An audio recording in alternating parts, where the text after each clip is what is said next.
আমার মন পড়ে থাকবে এই বাংলার জন্য। কি নেই বাংলাতে, কি নেই বাংলাতে? ভারতবর্ষের কোন রাজ্যেতে এত বোধহয় রিসোর্সেস নেই। প্রকৃতি অকৃপণ ভাবে দিয়েছে এই বাংলাতে। দেশ বিভাগ হয়ে যাওয়ার পরেও এই বাংলাতে ছিল একটা সুন্দর পোর্ট, ব্রিটিশদের তৈরি পোর্ট। হরিয়ানার কোনো পোর্ট নেই, উত্তরপ্রদেশের কোনো পোর্ট নেই, বিহারের কোনো পোর্ট নেই। ল্যান্ডলকড স্টেট, কত অসুবিধা।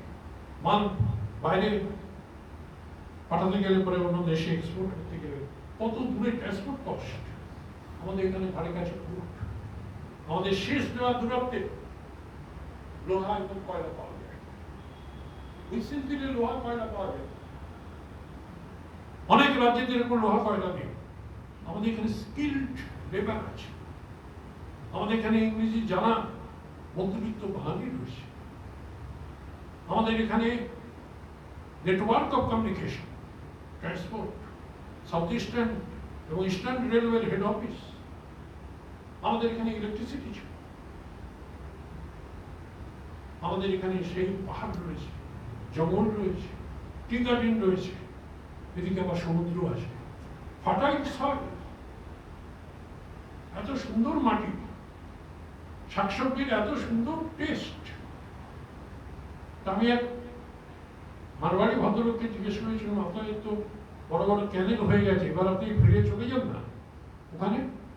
মানে মাথা খারাপ নেই।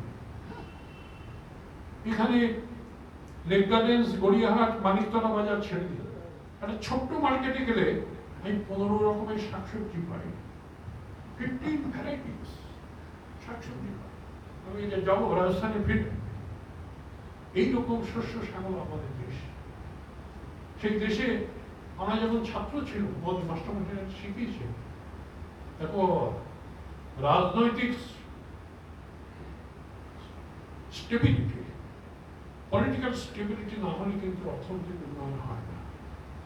Political stability is a must for the improvement of a state. আমাদের এখানে পলিটিক্যাল স্টেবিলিটি ছিল। 1977-78 সালে যে সরকার এলো তাদের পলিটিক্যাল স্টেবিলিটি ছিল। 1911 সালে পরিবর্তন হলো, পলিটিক্যাল স্টেবিলিটি এতদিন ধরে ছিল। প্লাস এই রিসোর্সেস, এটা আমি ব্যাখ্যা করি। তা সত্ত্বেও আমাদের এখানে কি দুরবস্থা। হরিয়ানাতে যাচ্ছে সমস্ত এখানকার ছেলেরা, শিক্ষিত অনেক ছেলে যাচ্ছে ওখানে। আমি গিয়ে ডাইরেক্টর জেনারেল অফ পুলিশ এবং চিফ সেক্রেটারিকে ডাকলাম সেকেন্ড দিনে, আমার সোয়ারিংয়ের পরে। বাঙালিদের নিয়ে এত রাজনৈতিক নেতানেত্রীরা পশ্চিমবঙ্গে গালিগালাজ করছে, বাঙালি বলেই নাকি তাড়িয়ে দিচ্ছে। Director general of police DG বললেন, মোটেই তা নয়, সম্পূর্ণভাবে অ্যাপ্লিফাই করা হচ্ছে। তো আপনারা স্টেটমেন্ট দিচ্ছেন না কেন? Why are you keeping mum? আমাদের বাংলাদেশের লোকেরা বাংলা ভাষা বলে, পশ্চিমবঙ্গের লোকেরাও বাংলা ভাষা বলে। আমাদের সাধারণ থানার যারা লোক, একজন assistant sub inspector, sub inspector, এরা গিয়ে ধরে, এরা অনেক সময় ডিস্টিংগুইশ করতে পারে না। কিন্তু আমরা যারা ওসির উপরে সার্কেল ইন্সপেক্টর, আমরা যখন ডকুমেন্টস ভেরিফাই করি দেখি এটা জাল ডকুমেন্টস, ডকুমেন্টসটা ফেক। এবং এখন এত গ্যাজেটস হয়ে গেছে, এত ইমপ্রুভ গ্যাজেটস, কোন একজন ভালো দক্ষ অফিসার সে কিন্তু ধরে ফেলবে যে এই ডকুমেন্টটা হচ্ছে জাল। তাদেরকে এবং রোহিঙ্গাদের অন্য রাজ্যে তারা আটকাবেই। পশ্চিমবঙ্গের নেতা নেত্রী যাই বলুন না কেন, তারা ভারতবর্ষে তাদের ভোটাধিকার থাকতে পারে না।